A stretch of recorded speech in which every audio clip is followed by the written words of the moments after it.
Hey everybody, this is Ryan McClanahan with HistoryThroughCards.com. Hope you're all doing very well today.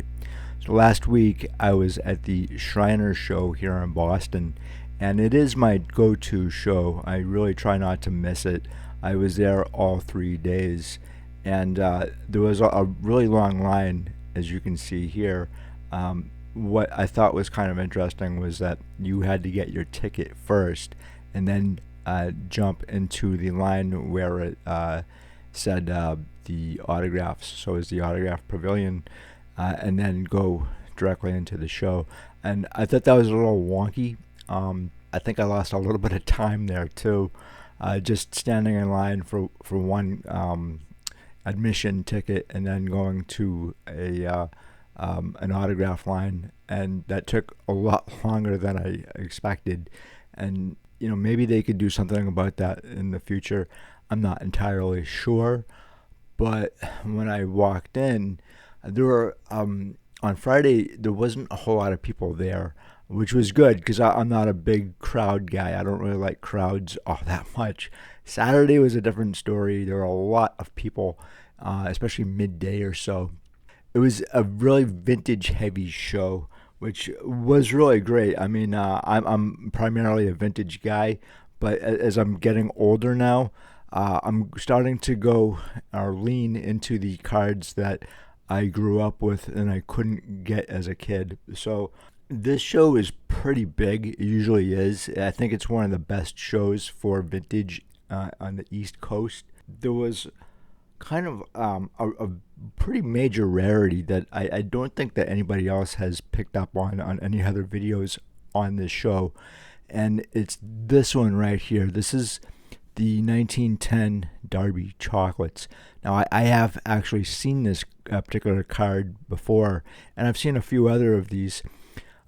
This is probably the rarest card I think at the show. I know I could be mistaken, but there's only 47 known cards of Derby chocolates. There's only been two finds that I'm aware of, and every once in a while that they'll have another card that they have never seen before. I'm not entirely sure how many cards were supposed to be issued. I don't think anybody does. And during Jefferson Burdick's lifetime, he didn't know about this set. So this was after he had passed away in 1963, in which they had found these cards. And Derby's chocolates were from Baltimore. I'm trying to find out the exact street in which they were issued from, and I'm very close. But this was a really interesting card, and I think they have actually found entire boxes which the collector could cut this particular card out of. But it is a really, really interesting card here. And another one here, I know this looks like dog crap. It really does. And it says rare $90. And you're probably thinking, like, why would I ever want this card for my collection? And it's, it's something that I personally would not want in my collection. But it is a very rare card, and I've only seen one other, and it was cut almost in half. And at the time I saw this, I think the guy wanted $20 for it. So I wasn't really sure exactly what I was looking at because I had never seen one before. The Merchant's Bakery is from Norfolk, Virginia, and as you can see here, Grover Hartley, I believe he was a second string or third string catcher. He had a very long career in baseball, and he's in the 1912 T207.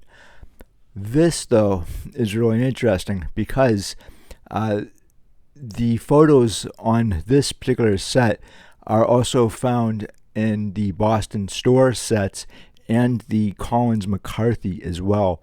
So what I'm thinking is that there was a single printer for all three of those sets, much like the 1921 or 1922 American caramel sets. This is my second time seeing one of these cards. I don't really expect to see too many either in the future. They're just exceedingly rare. I wouldn't even think that there's a complete set of this particular card here. and I can't really see everything in this. So again, it's just it is a dog beat card, but it is very interesting as well if you're into hobby history. So the 1935 National Chickle, I did see a lot of these. This is actually, what is this? Well, maybe a high number card. I'm not entirely sure. I've never seen this particular card before at a show. It is quite nice. I have seen photos of it though, but a photo is nothing like the actual card. The feeling that you get actually holding a card instead of seeing it online is completely different. There's another one too that I've never seen before. And obviously, right here, you got the 1982 Topps Traded Cal Ripken Jr. 1600. That seems a bit high to me. It's a 9. That's, tell you the truth, that's one of my biggest pet peeves, I think, at this particular show was the prices that dealers were getting, and right or wrong. You can see the 1952 Bowman Large Norm Van Brocklin. It's an 8.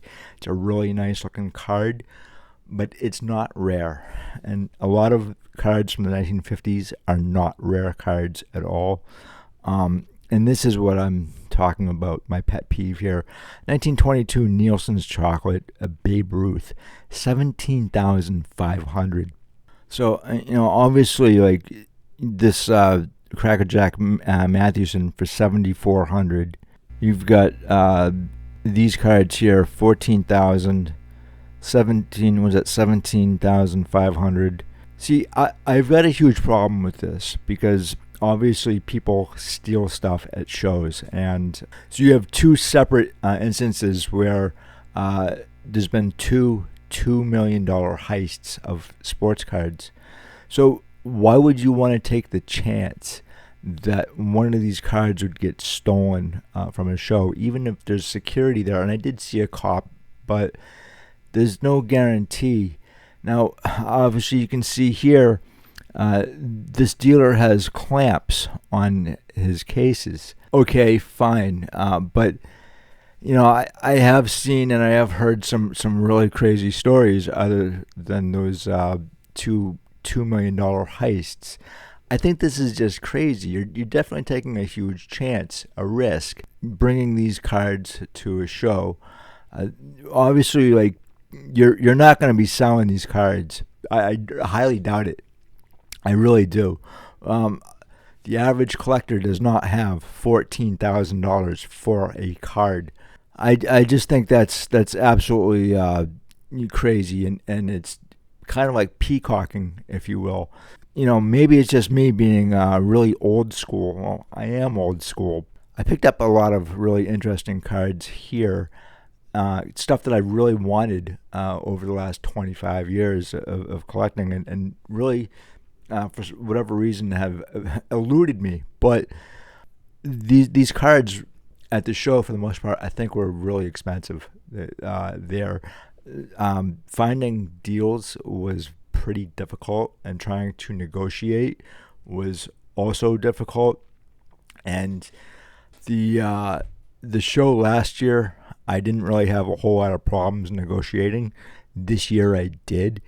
A lot of the dealers were really great, though. I'm not trying to badmouth anybody, but if you wanted to find something, it was here at this show, but you were going to pay for it.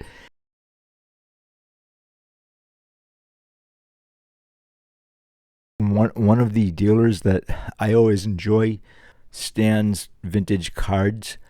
And Stan, he's got everything under the sun. He really does. I've done business with him for a very long time.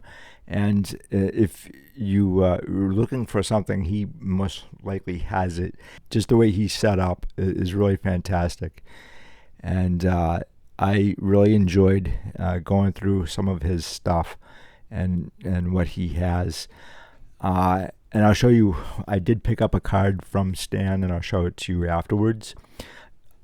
Looking around, I was very overwhelmed at this show. I'm really overwhelmed. There was just so much there that it was hard to kind of focus on certain cards. And also, there was a lot of people there. So, again, I'm not a big fan of a lot of crowds. I'm just not the kind of guy that likes to go into crowds at all. One really interesting thing that I did see here was this. It's a 1971 Topps full sheet. And unfortunately, I didn't take a great photo of it. I'm not the world's greatest photographer in the world, unlike my grandfather. But there's also sheets here of the 1964 Topps stand-ups. And I've never seen this before either. But that 71 sheet, I really wanted to look at the placement of the cards, in particular the players, because sometimes if you find out, or if you can figure out where the placement of a particular player is on the sheet, you can find out if that player's card is going to be really difficult in terms of centering and other issues associated with it. So that, and how many of that particular player are on the sheet too. Maybe they're a triple or a double printed card. But this was really interesting. In 1971 Topps basketball and 72, those are two of my favorite sets from basketball and from the era, the 1970s. All these cards are autographed. I think this was really cool. So as you can see here, this is Tom Satch Sanders. He's a Hall of Famer. This card is $130.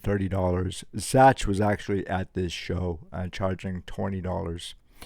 And I don't think that he signs often. But, I had this card on hand, and I really wanted to meet Satch Sanders, so that's exactly what I did. This is my card here.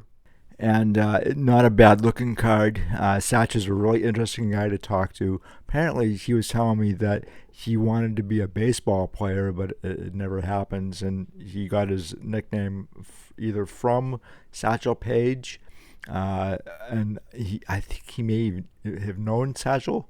Here's another really interesting card.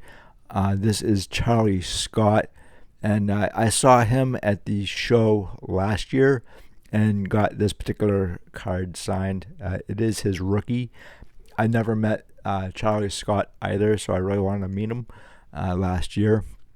And he wasn't charging all that much. Sometimes it really pays to meet the player. And, I'm not really into the value of cards. I collect cards for various reasons, but the financial aspects of it are on the very bottom of why I collect cards. And also last year, as you can see here, Artis Gilmore, that's his rookie, and he was at the show last year as well, and I did get that card autographed too, and he wasn't charging all that much, but again, he was another player that I really did want to meet. Unfortunately today, in the manufacturers, they have diminished what it means to acquire an autograph, and a lot of players' autographs look like junk. In particular, Ray Bork was at this show, and I was thinking about getting his 1981 Topps autographed. He was charging $60, but I didn't want to get the card ruined with his autograph. I'm sorry, Ray. I'm sure you're a very nice guy, but your autograph needs improvement. It's another story altogether, but I take into consideration what the player's autograph looks like before I try to acquire it. And there's one autograph in particular that I really want on a specific item. I wasn't able to find it. I've only seen it once, and it's George Vicko's 1950 Bowman. You're probably like, who the heck is George Vicko? He was with the Detroit Tigers in the 1940s and I believe the early 50s. I really like the 1950 Bowman George Vicko. Unfortunately, I didn't see it at the show. And again, I haven't seen his autograph on this particular card. So there are particular cards that I want autographed and simply can't find. I did pick up a really neat 3x5 of George Vicko autographed. I'll do a video on that. I would love to know, in particular, if you want a specific card autographed, why you want that card autographed on that specific card. I always kind of am very interested in stories like that, and it doesn't have to be a superstar player for you to enjoy the autograph. When I was a kid, they always said, don't get your cards autographed because it'll ruin the value of the card. And that was really held true for a very long time. And as you can see here, there's some really neat cards that are autographed, which I really would love to add to my collection. Today, obviously, people, they don't think twice about the autograph. But I was thinking, how difficult is it for authenticators to authenticate some of these autographs because they look like scribble? I'm sorry, but they don't look good at all. Some of these autographs from the older ball players are fantastic, but how can you authenticate a scribble on some of these cards? I saw one card that the guy had an A with a circle, and I forget who that was. He was a new guy. That's embarrassing. When I do sign things, I take a lot of pride in my signature because it tells the other person a little bit about me. It's kind of like I don't want your autograph to ruin my card. Anyway, it's a completely different story here, and as you can see here too, there's a lot of modern stuff. This looks like all hockey and all pretty much the same players. Gene Rattal, he was at the show last year. That's actually he's got a really neat signature. I really like that. And then Rick Middleton as well.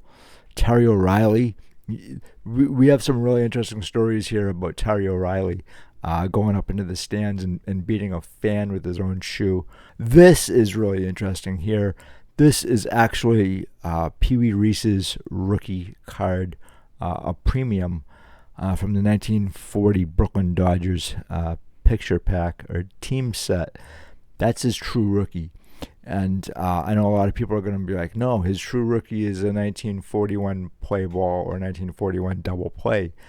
Growing up, I always thought that the first image of a player was his rookie card, and Victor, the rookie card specialist, he knows a lot about this stuff. It may have changed a little bit over time, and you could probably talk to me about that further because I'd love to hear what you guys have to say about what a true rookie is. Is it this particular premium here?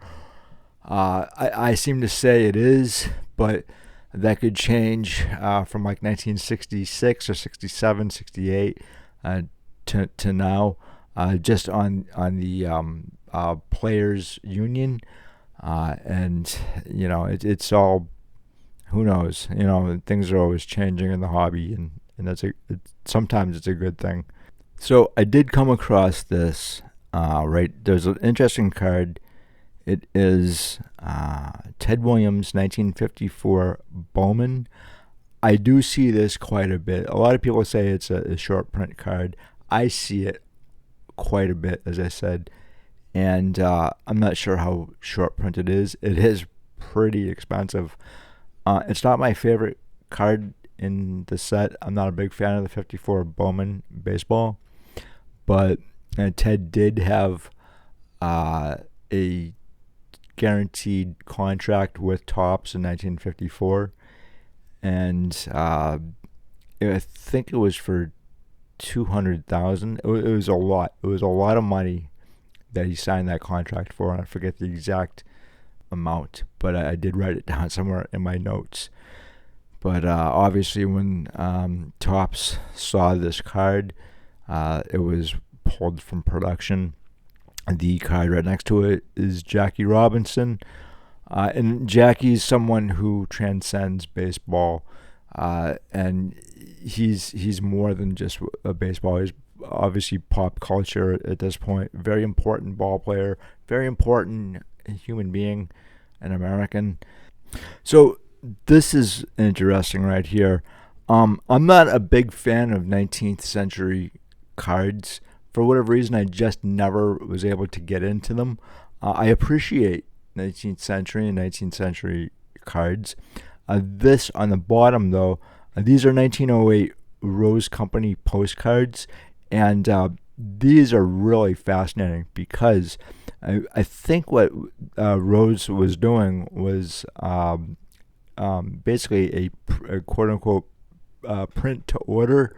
They would take the picture of the player and just insert them, because we have seen some of these that are they're blank. There's no picture inside.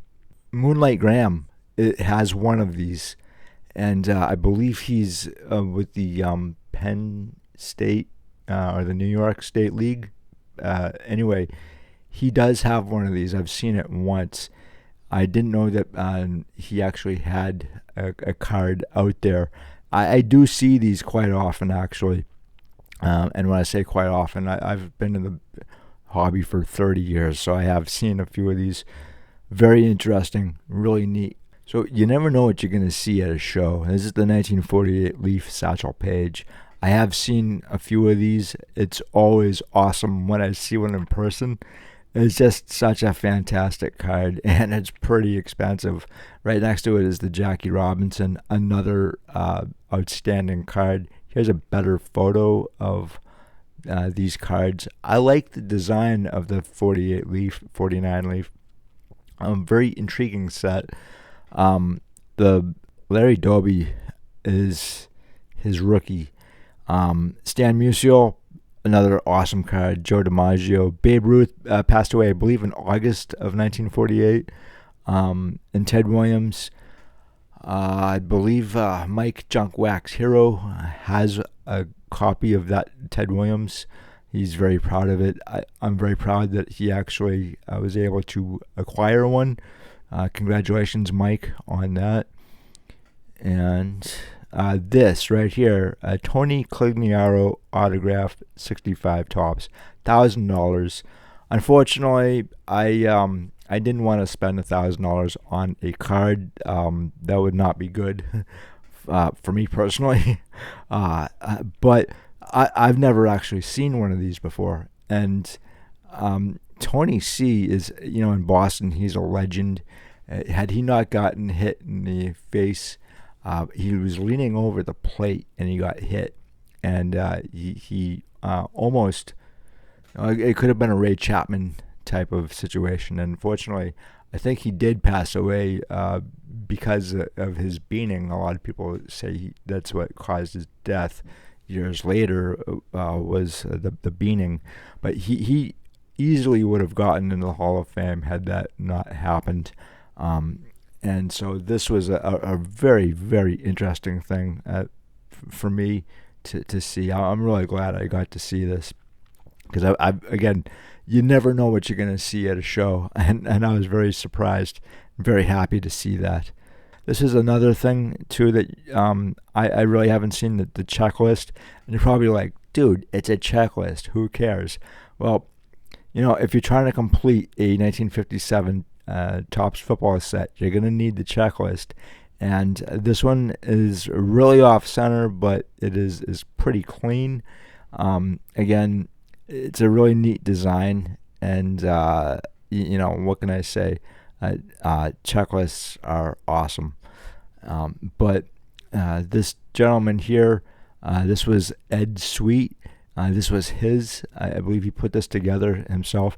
I've been doing business with Ed for forever.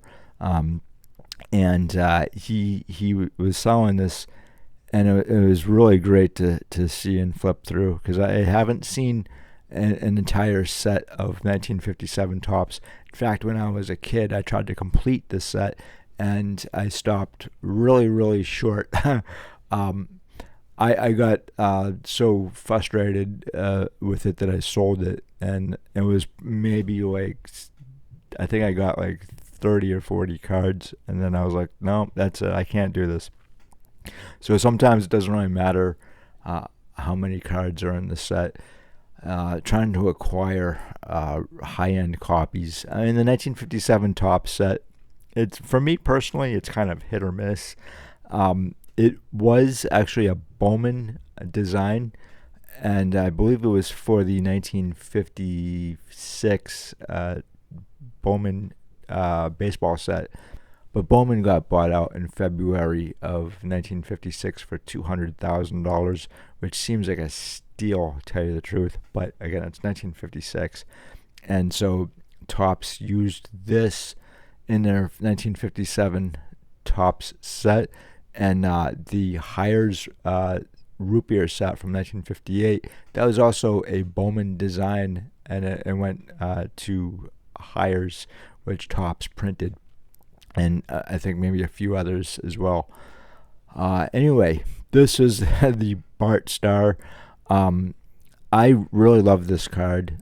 The design it's okay for me personally. It's okay, but when you get a grouping of these 57s together in near mint condition, it really jumps out. It really does. Unfortunately, I did see a few of these. Unfortunately, the card was really expensive. Stan from Stan's Vintage Cards had one, but I think he wanted like $800. And again, that's really expensive. And so I did have to pass on one. But it was really great to see that particular card. Now, I did come across a really great dealer at the show, and as you can see here, this dealer had a lot of Ted Williams cards, and I really wanted to add one to my collection. I do have a few Ted Williams stuff. For me personally, Ted is not a guy that I would want to have a beer with. He may be John Wayne unintentionally, or did John Wayne pick up on Ted Williams? I'm not sure. Very gruff guy. Haven't really heard a whole lot of great stories about Ted. I know he's a World War II veteran and Korean War hero, but again, he's a mixed bag. Ted Williams is, personally and professionally. And it's funny too that with Ted, he's not really included in some of the discussions on who are the greatest ball players of all time are. Unlike, say, like at least the 1950s, I should say. You got Mickey Mantle, you got Willie Mays, you got Hank Aaron, and Ted Williams and Stan Musial are kind of like on the sidelines. They're not discussed in the same way that those other guys are, and even Duke Snider too. So it's really weird, and I think part of that has to do with the fact that he missed 5 years. He missed a few years to Korea, and then obviously 4 years to World War II. And he is one of the greatest hitters of all time. Not one of the greatest fielders, but that's okay. So the dealer that I encountered here was Matt from Providence, and a lot of other YouTubers have actually talked about him in their videos on this show, and he was really great to deal with. I'm going to actually show you some of the pickups I did, the business I did with Matt. Really super guy to do business with. He had, as you can see here, a lot of really great cards. I had a really great time doing business with him, and I do recommend that you guys do the same, because he had some fantastic stuff. And these were really interesting. The 1911 Turkey Red, I love these. They're obviously oversized, and and that's not really a bad price, I don't think. $225 for this. You probably could make a great deal for this particular card, and the others here too. But the artwork is really great on these, and it's to me it's a selling point for Turkey Red. They absolutely did a great job with the Turkey Red set. I had a Turkey Red a couple of years ago, and I sold it because it's oversized, and sometimes oversized cards don't really get the love that they deserve because, again, they are oversized. I really found that it was pretty packed on Saturday and Sunday morning. So I came across this as I was headed out the door on Sunday. This is a 1949-1950 Alerta Premium, and it isn't the complete set. I was thumbing through it, and I found some really interesting players. Al Gianfrido here, he made a really famous catch in the 1947 World Series. He has one card in the 1948 Swell Gum set, but other than that, he really doesn't have anything. And I only think he played 4 years, and then he played like maybe a year or two with Pittsburgh. But I don't come across these all that often, especially at shows, because this is a Cuban issue, and you can get them pretty cheap now because I think they opened the doors to go to Cuba. I would go to Cuba just for the sports cards there, and then Connie Marrero, as you can see here, I have never seen this, and this is a set that I'm trying to complete. It's taken me like 20 years to do so. Just because it's not something you see all the time. Again, I've never seen this particular card. And Connie Marrero here, he was 105, I believe, when he passed away. And this is also his 1953 Topps. And here's another one, Willie Miranda. And I know him because he was on the 1953 St. Louis Browns, and he was in the 1954 Topps here as well. And so the 53 Topps that he's on is a short print. But this is a really neat looking premium. And then you have Ray Noble here. He was, I think he played very briefly with the Giants. But I don't think that is Ray Noble. I don't think that's definitely not him in the Cienfuegos.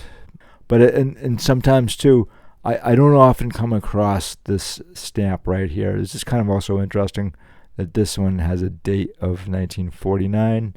Looks like December 19th, 1949. Now this one's really big. This is Ray Dandridge. He's in the Hall of Fame, a Negro Leaguer, and this is the key to the set. One of them. In fact, there's two keys to the set. But this I picked up for $25. Also, Quincy Troop is also in the set. I'm actually doing a video on Quincy Troop. I gotta find the video. I did it, and I just kind of stored it away somewhere. Hey, these things happen. Quincy Troop, he had a pretty decent career in the Negro Leagues. He probably should be in the Hall of Fame, actually. I always thought this was a really neat photo, though. And unfortunately, I did not purchase that. I already have it. And so I actually picked this particular premium up of Ray Dandridge. I wanted my friend to have it instead of me. I already have a copy, but he was thrilled. So that went into his collection. And I actually did buy a few cards for a few friends when and where I could, and if I could find anything. So here's Stan from Stan's Vintage Sports Cards. Always great to deal with. His stuff is a little on the pricey side, I'm not gonna lie. He's got everything under the sun, and he's well organized too.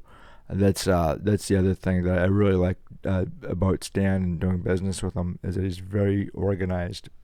So here's a few more. Obviously 33 Gaudi Babe Ruths, and 16 grand, 9 grand, 15 grand, 9,400. You know, the 144 there, it's 21 grand. That's a double print, if not a triple print. And you know, these are not rare cards. As I said before, I don't think, if I was a dealer, I wouldn't be very comfortable showcasing these kind of cards at any kind of show, because the propensity of them to getting stolen is pretty high. So I would leave them at home. I would take photos of the cards instead, and do a business deal that way. Just because, I have seen some thefts, but again, 5,300, $27,000 for this particular card. And again, what collector has $27,000? Yeah, I don't know any. Maybe you guys do, but you know, I just think that you're taking a major risk, and for what? You know, your card gets stolen, and actually, that happened a couple of times at the show. So I'm gonna show you guys my pickups right now.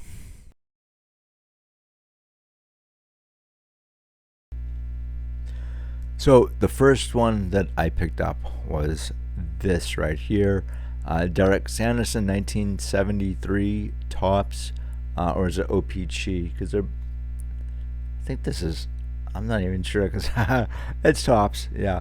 So I really wanted this card autographed, and Derek Sanderson was actually at the show. I think he wanted $30 for his autograph, but I was able to grab this for $5. And sometimes these guys don't understand supply and demand. There's more supply than there is demand. And so he does sign quite a bit. I actually met Derek Sanderson years ago, along with Jimmy Pearsall.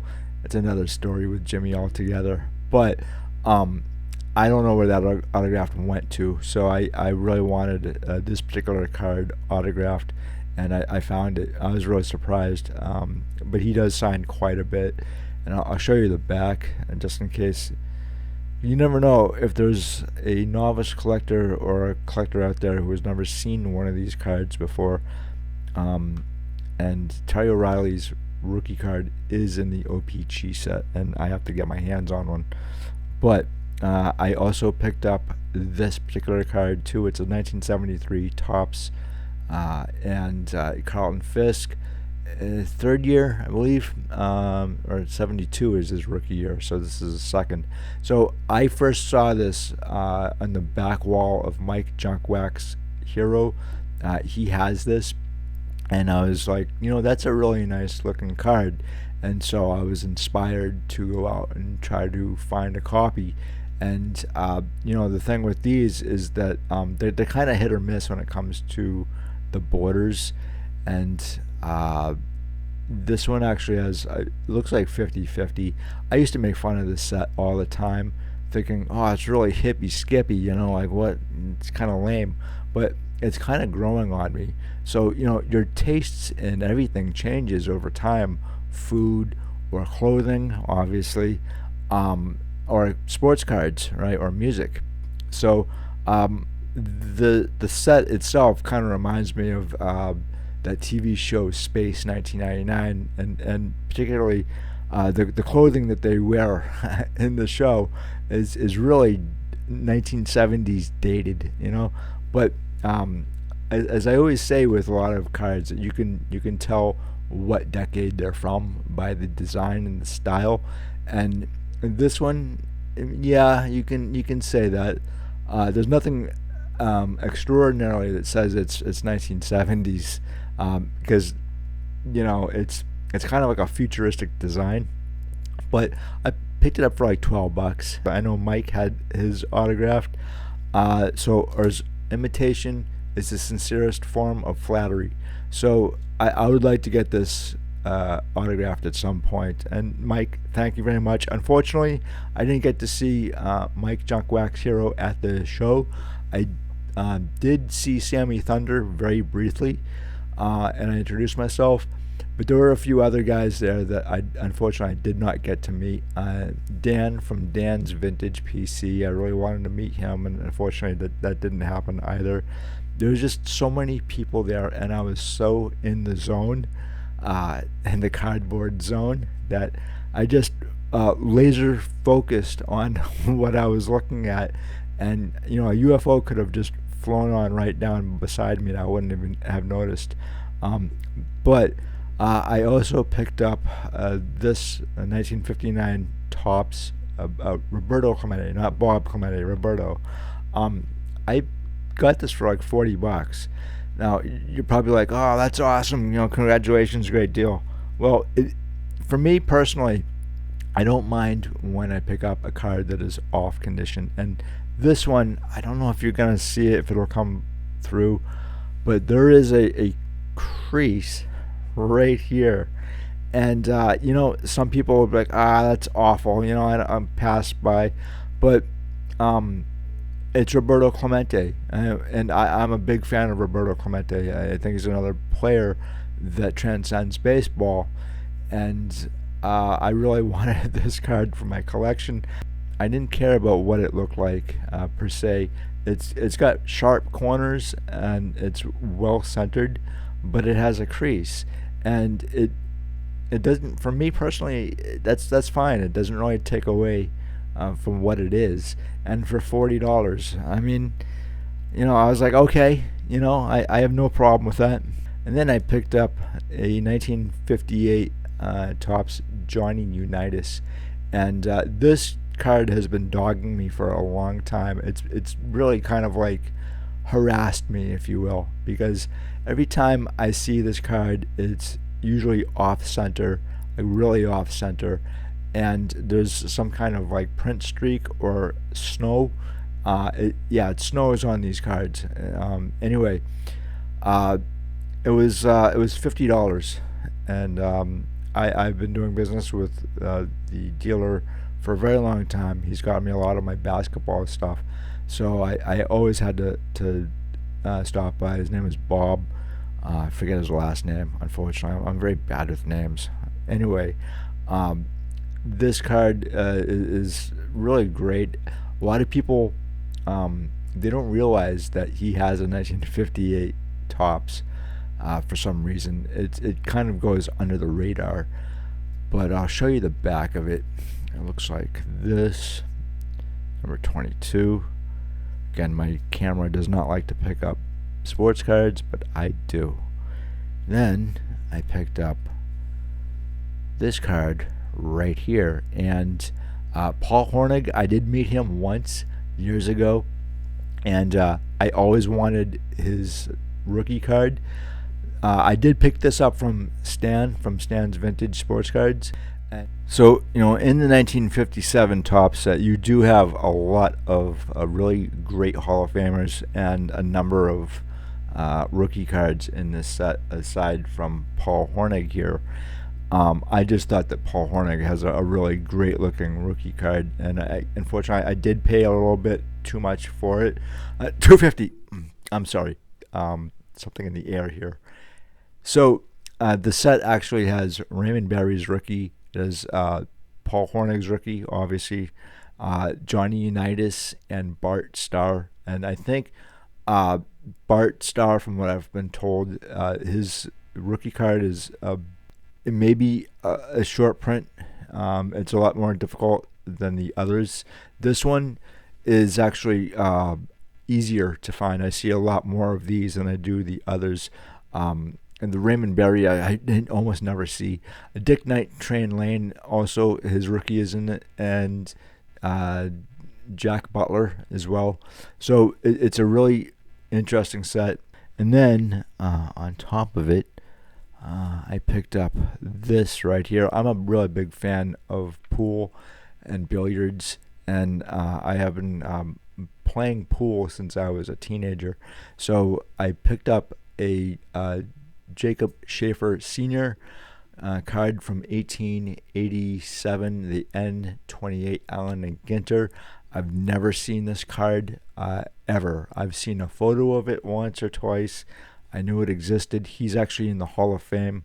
He played against Willie Hoppe or Hoppe. I always mispronounce his last name, Willie's last name, but they did play against each other in 1910. And I did do a video on Willie Hoppe or Hoppe, and you guys can check that out on my channel. But I'll show you the back of it too, if this stupid thing can focus. So unfortunately, it's not going to focus, but the back of it is actually very clean. And I paid $125 for it. I was like, yeah, that sounds good. Some dealers were very willing to negotiate with you, while others were not. For the most part, I did pick up things that I really was looking for a very long time, and this was another one. This is a 1951 Topps Ringside Irish Bob Murphy, and it is a short print in the set. And I do come across this card, but it's usually very expensive, just because it is a short print and a key to the set. But it is really nice. Unfortunately, there we go. Okay, so a lot of glare going on this, but it is a really fantastic card, and I'll show you the back of it. Looks like that.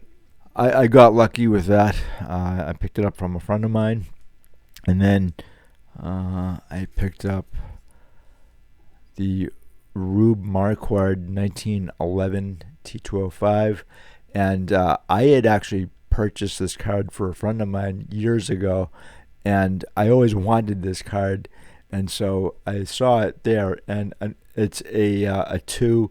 There's 2 small creases. Unfortunately, you're not going to be able to see it here all that well.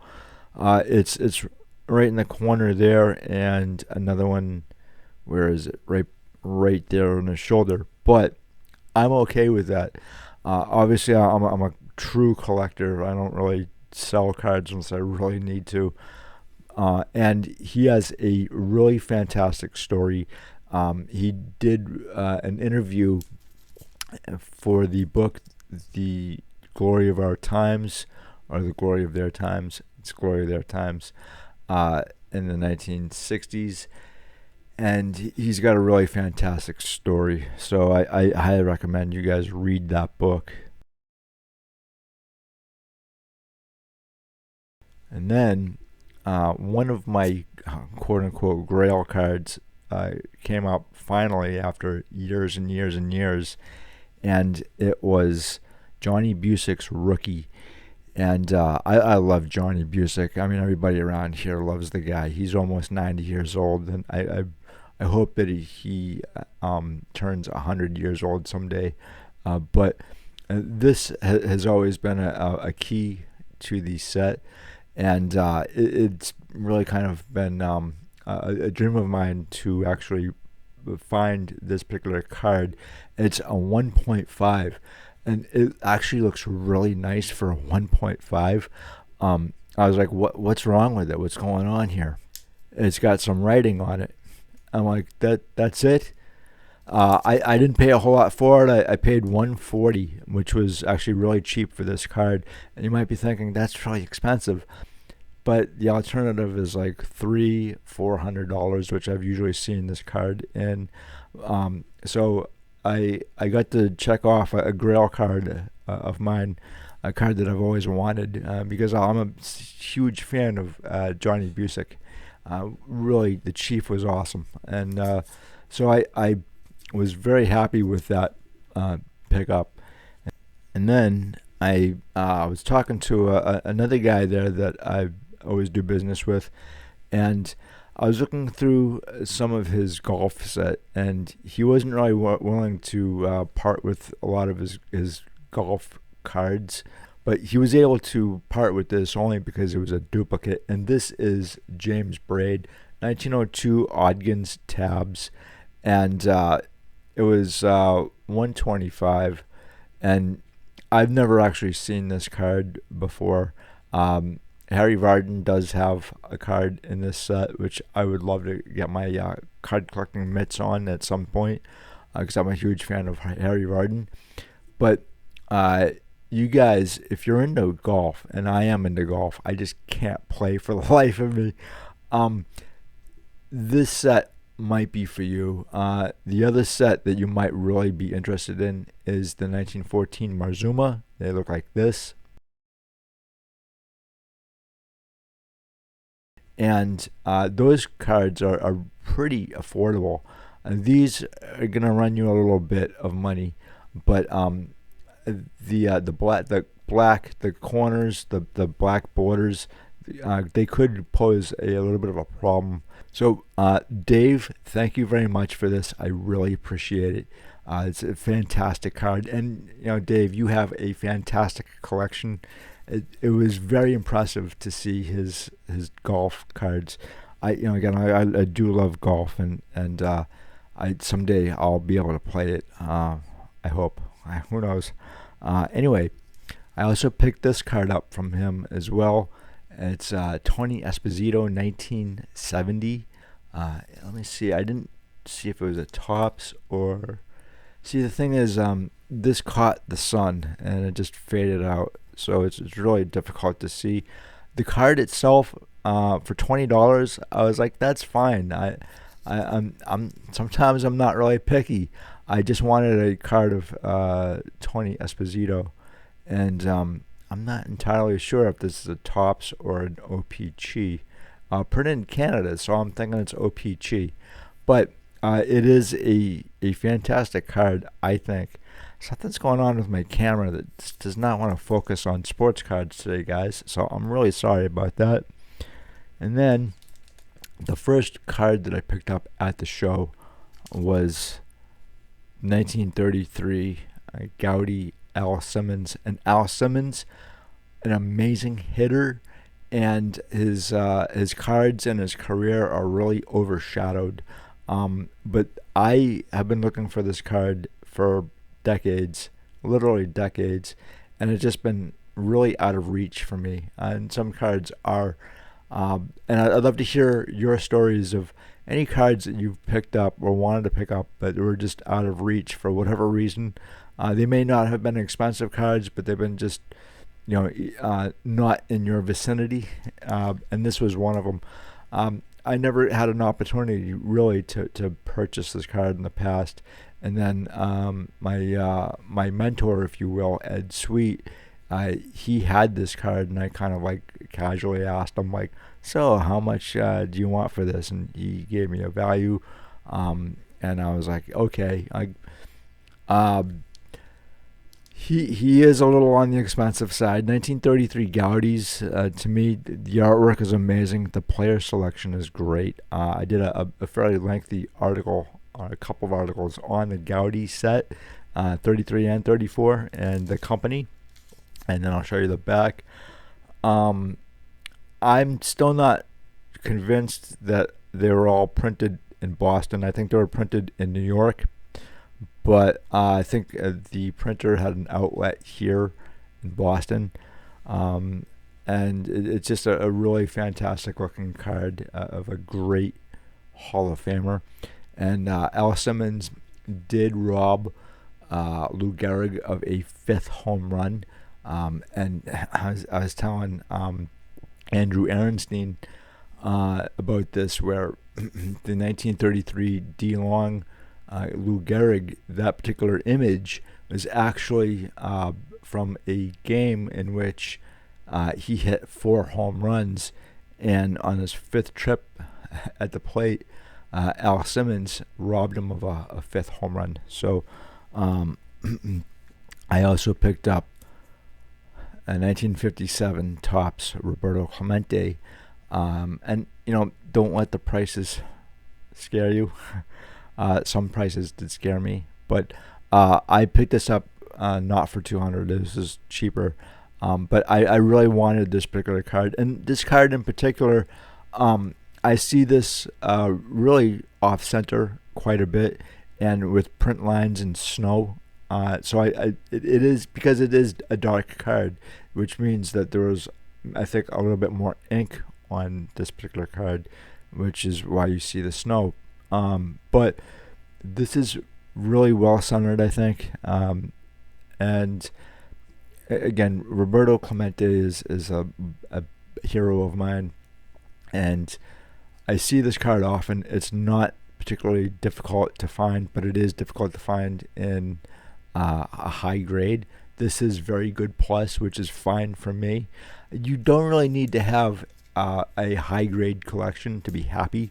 Sometimes when you see a card that you really wanted, you may have to just pick it up there and then try to upgrade later on. For me personally, it's better if I actually have the card.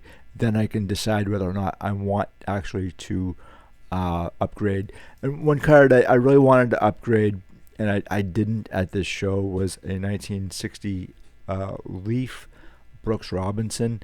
The card that I picked up at a previous show of Brooks, it was trimmed, and I didn't measure it, which is on me. I'm usually pretty good at measuring cards. If there's a particular card that I want, I'll bring a copy and I'll measure it against the other card, and it usually works.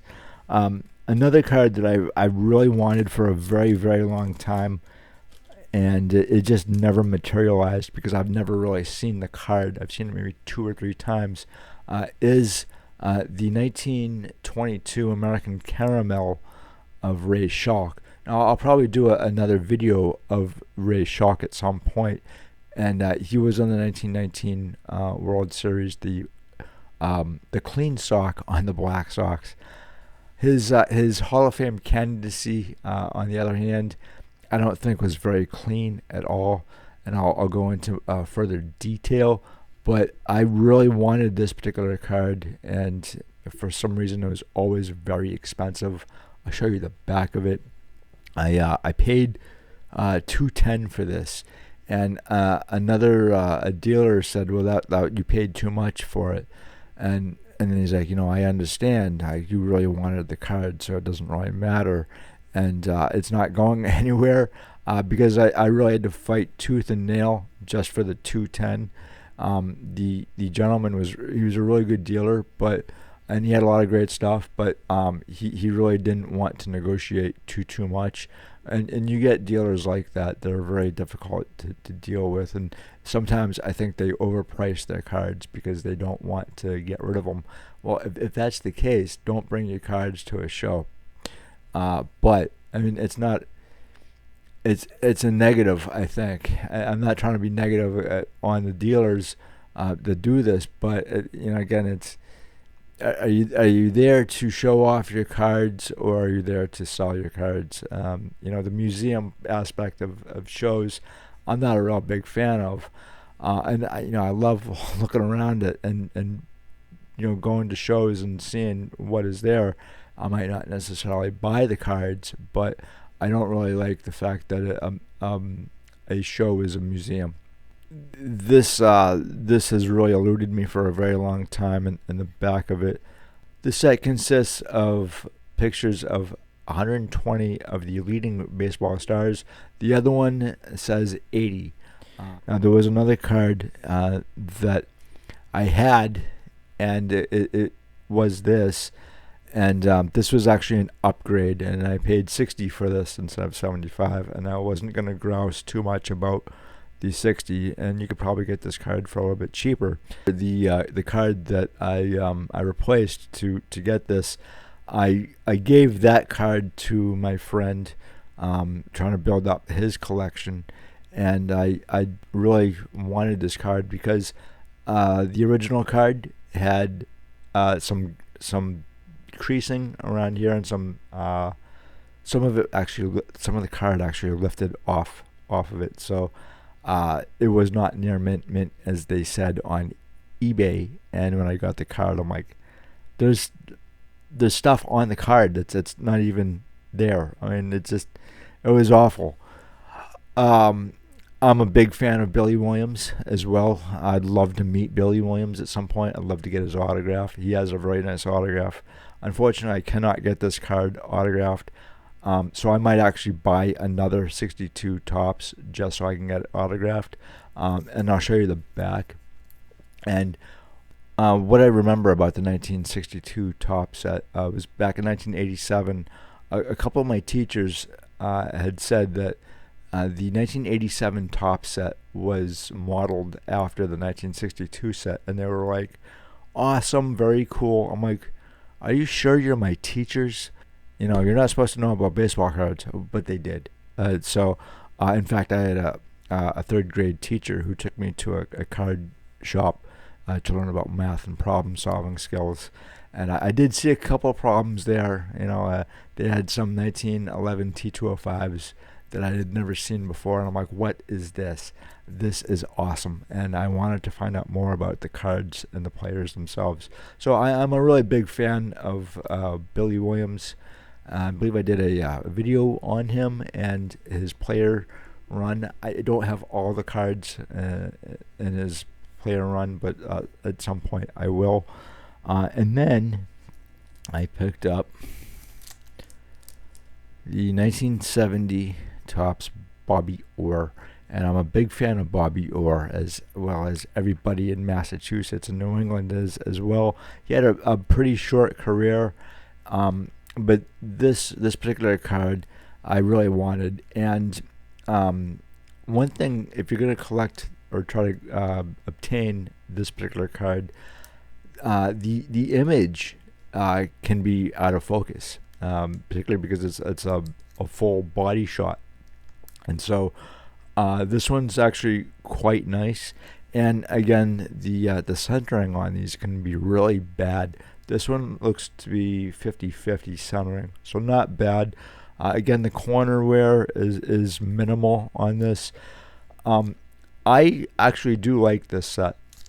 And this one, it's Topps. So as it appears, and it's not going to look really good here, but this says Topps down here. The OPC, it's going to say right in the middle, printed in Canada, and not with OPC on it. But I started out collecting hockey cards when I was a teenager, and I got a number of them.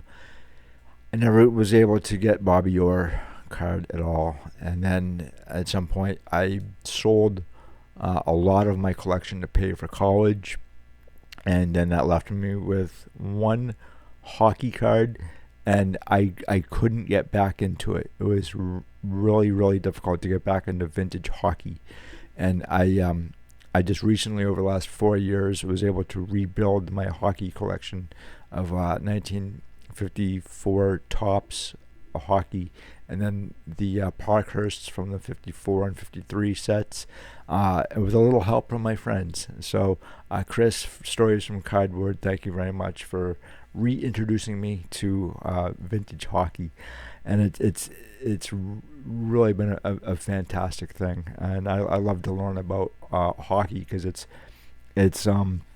got a real interesting story behind it, a lot of great players and cards. And then I picked up this 1933 Gowdy Mickey Cochran, Black Mike as they used to call him, and I tell you the truth, I actually think I prefer the 1934 Gowdy instead. And this was actually cheaper than the price tag. But one thing you're going to notice between the 33 and the 34 Gowdy, the first, I think, 24 cards in the set are rehashes of the 1933, and including this, and the artwork is going to be a little bit different. I think it's going to be a little bit darker on the 34, but this one wasn't bad. And for whatever reason, I was like, you know what, I really kind of like that, but I like the 1934 Gowdy better. I was like, you know what, it's Mickey Cochran, and he's a Massachusetts guy, I believe Framingham, Massachusetts. So and I think he went to Boston College too. um, or BU, Boston University. I don't know. Anyway, so I did pick this card up, and it's not the worst looking 1.5 I've ever seen. Let's see. There was something about it that there was a 76 in the corner here in pencil, but I mean, for me it's kind of hard to see, and it's pretty well centered. I think a lot of the 33 Gaudis and 34 Gaudis are pretty well centered, and they've lasted quite a bit of time too. So I stopped by Matt from Providence's table, and again he has a lot of great stuff, and I picked this up from him. And Matt, thank you so much. I really appreciate it. I always wanted this card in my collection. I have his rookie. I have his 1952 Bowman, which I paid $25 for at a Hall's auction.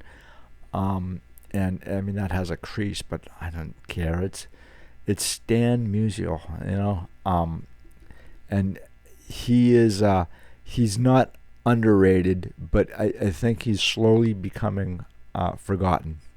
You don't really hear a lot about Stan Musial compared to the other guys from the 1950s, but he really does stand alone as one of the top hitters. He's just not talked about enough, I think. And the 1953 Bowman color. So I am doing an article on this set. I actually was thinking about doing a book, but I'm already in the middle of doing a book right now, and it's one of the reasons why I haven't really done a lot of videos over the last couple of months, because I'm really kind of focused on this stuff, and I'm just way too in deep with other stuff to be doing a lot of videos, which I'm really sorry about, guys. You know, life happens, and you get caught up.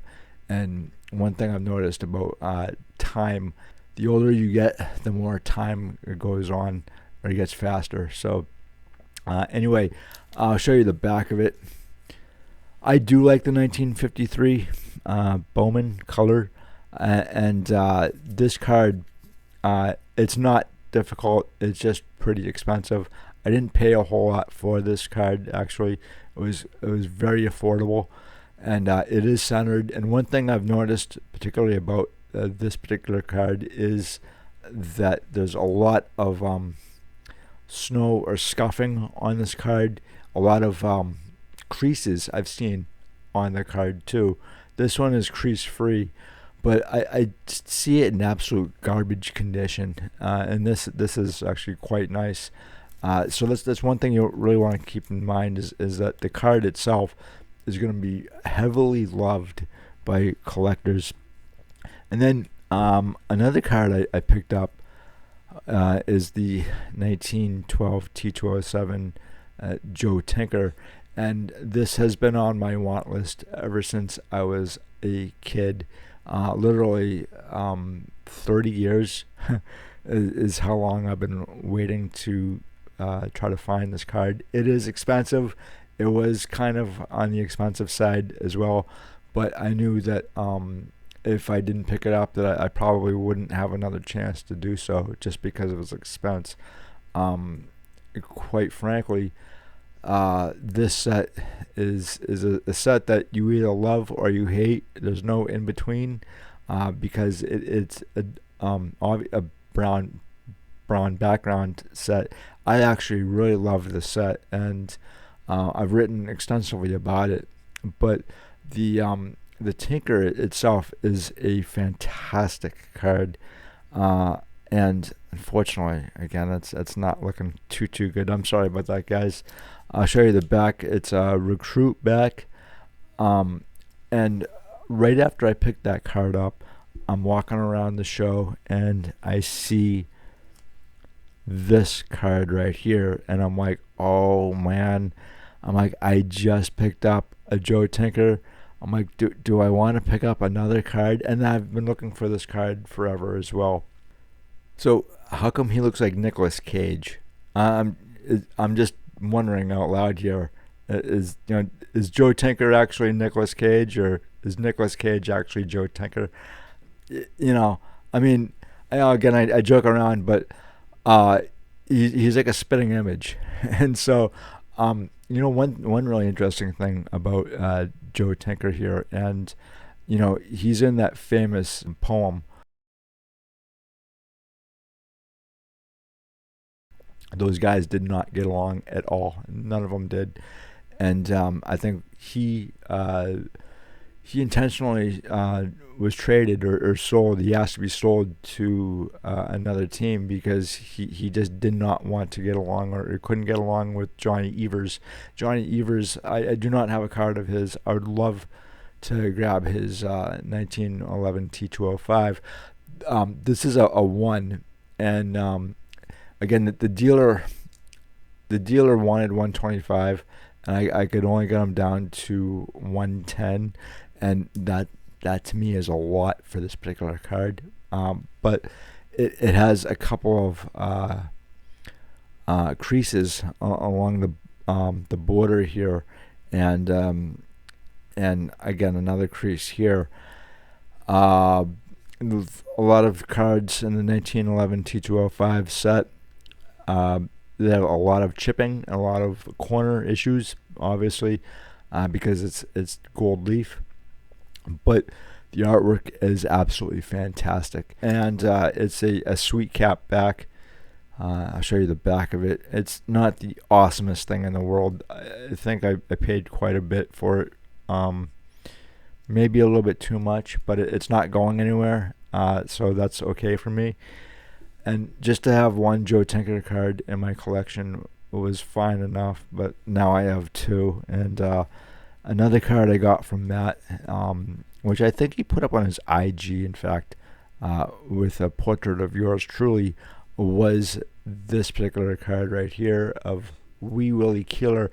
Now, I always wanted this card, and a buddy of mine bought it right out from under me. And so I never got a chance to actually grab it, but he did show me the card years and years and years ago, and I was like, this is the coolest card I've ever seen in my life. It's really neat, and I believe he held a very heavy bat too. I mean, this, you can look at the bat. I mean, look at that thing. I don't know how some of these guys actually swung like 48-ounce bats, but they did. And so the Keeler here is a fair. It's a 1.5 again, but there's no crease in it. So it's probably the corners. Actually, there's a little bit of a crease. I take that back. But I always wanted this card in my collection, and I have one now. And thank you very much, Matt. I mean, this was great. And the price tag, it wasn't. I did get a good deal on it. So again. Wee Willie Keeler has an amazing story, an amazing career, and you guys can look up his stats because they are fantastic. The other card that I picked up from him is the 1954 Topps.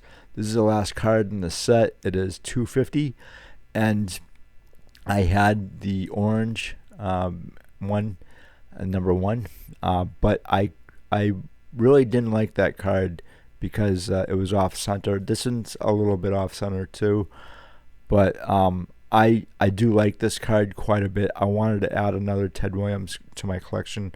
Now I believe I have 4 Ted Williams cards.